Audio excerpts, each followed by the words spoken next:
Well, I think that in looking at Taiwanese American communities, one of the things that struck me about the ITASA conference here was that there was a lot more pro-independence discussion um, among the people who were from the Bay Area than certainly than one than one ordinarily hears in Taiwan. I mean, there are certainly parts of sections of society in Taiwan who will discuss that, but it's not as quite as common fare as was at this conference. But also, I think that the Bay Area Taiwanese American community is somewhat more pro-independence leaning than other Taiwan American communities. Um, and and I think there are historical reasons for that. This is where a lot of the people who left Taiwan, who had to leave Taiwan during the martial law period, came and worked toward Taiwan independence during the martial law period. So that even in 1979, there was an assassination in Taiwan, or I'm sorry, in San Francisco, that was ordered by the nationalist government in Taiwan under martial law to try and undermine the pro-independence movement. So I think that legacy remains, and you can still see that. In fact, I recall hearing one of the other students who attended the ITASA conference here, who was from another part of the U.S., saying that this was a far more pro-independence group than they had seen before. And perhaps on the East Coast?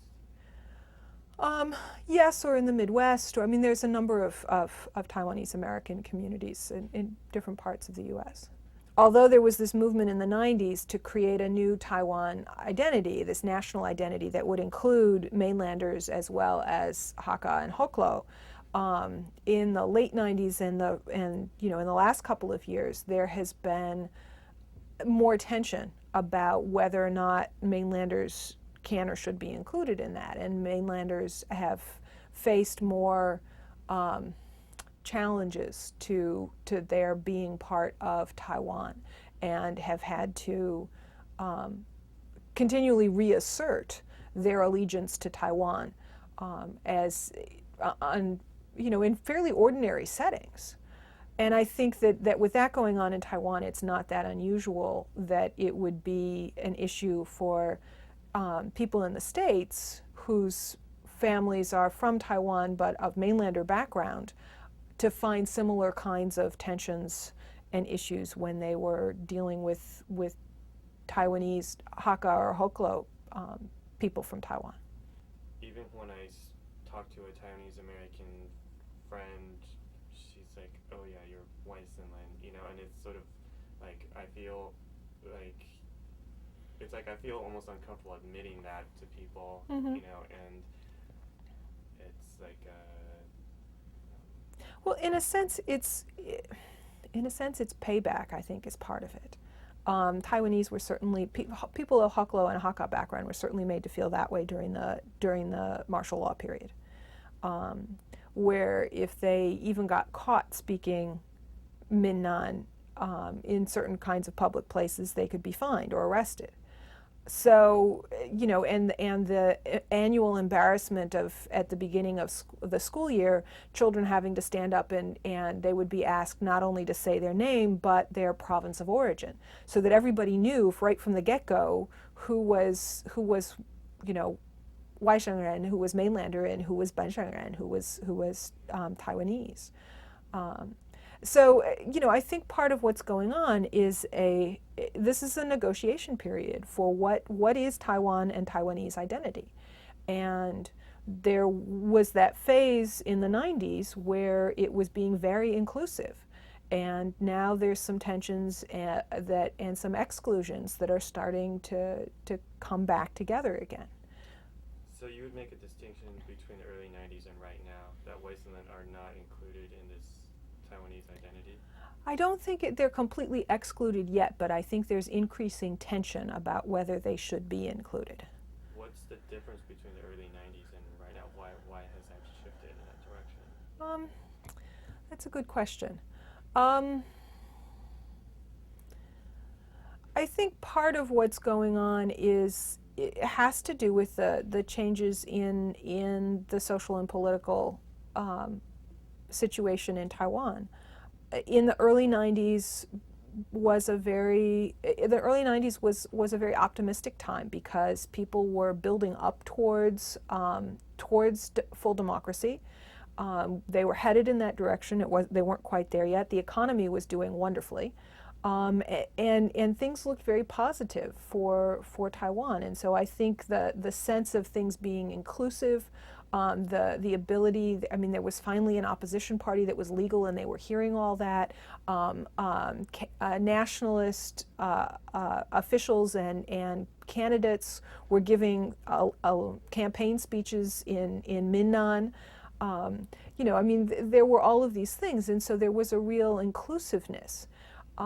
In the late 90s, I think that was still there. The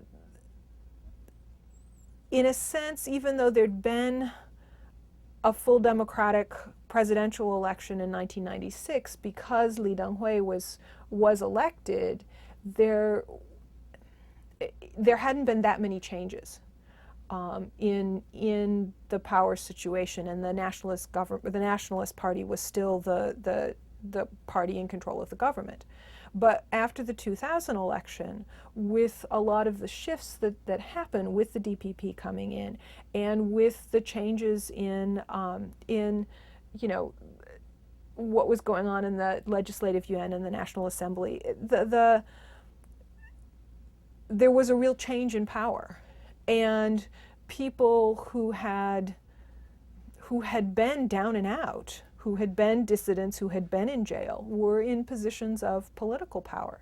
And I think that those historical experiences lent to them a certain skepticism of mainlanders.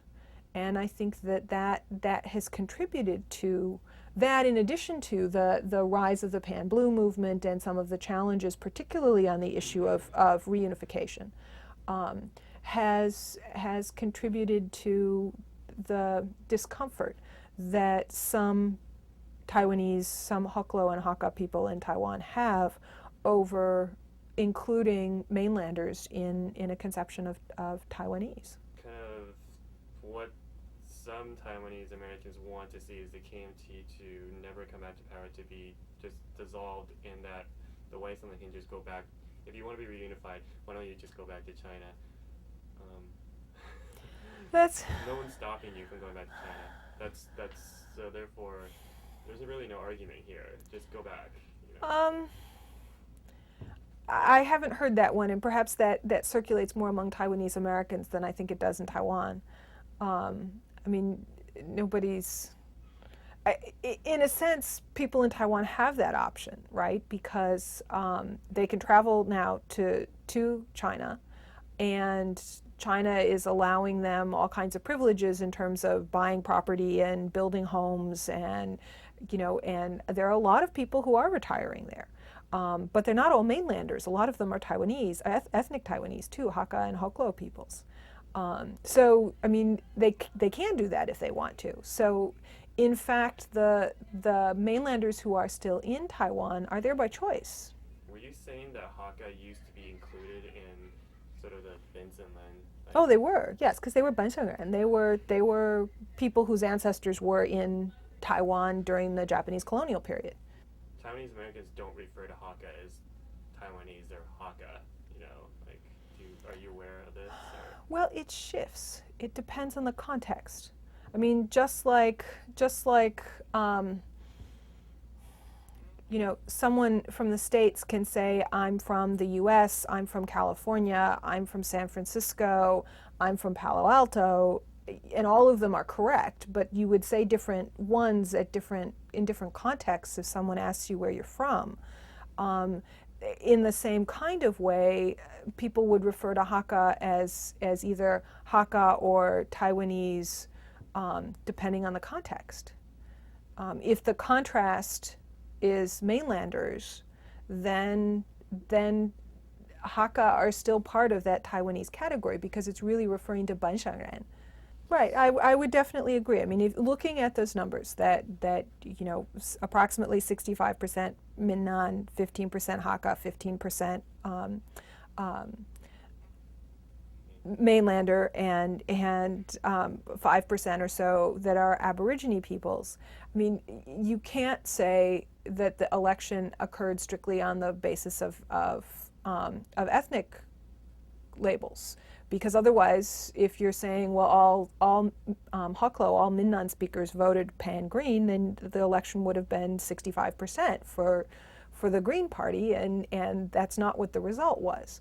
So obviously, it can't be a clear one-to-one correspondence. And frankly, I don't think it's just that Minnan-speaking Hoklo some voted for Pan Blue and some voted for Pan Green. I think you find those divisions within all of the ethnic groups, that it's not a clear cut, if you're this ethnic group, therefore you will vote this way.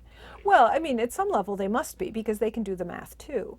But again, what I think there is a difference, because so many of the Taiwanese Americans, the people who immigrated here to the U.S. from Taiwan, came during the martial law period because they were having political problems there, and they had to leave, or they were going to be imprisoned, and that, I mean, that's a very, not just dramatic but traumatic event for people to have lived through, and leaves a very strong impression not only on the people who went through it, but what they tell their children and grandchildren. So that Taiwanese Americans who are, of whom there are a disproportionate number of immigrants from that period and who came for that reason, I think as a whole have a different perspective on the Taiwan elections and what's going on than people in Taiwan do, and a different perspective on the relationships between Taiwanese and mainlanders, and on the relationships between, American researchers going in and talking about Taiwan as China in the 70s and 80s, which a lot did, particularly in the early part of that time. There are very different attitudes. I heard a Taiwanese scholar once responding to a Taiwanese American scholar who was criticizing an American scholar for having used the word China in the titles of his works. And the Taiwanese scholar's comment was, this is a scholar who came and worked with Taiwanese under martial law and helped Taiwanese scholars become more accepted and gain more prominence within Taiwan so that they could actually have careers, even though the academy was mainlander dominated.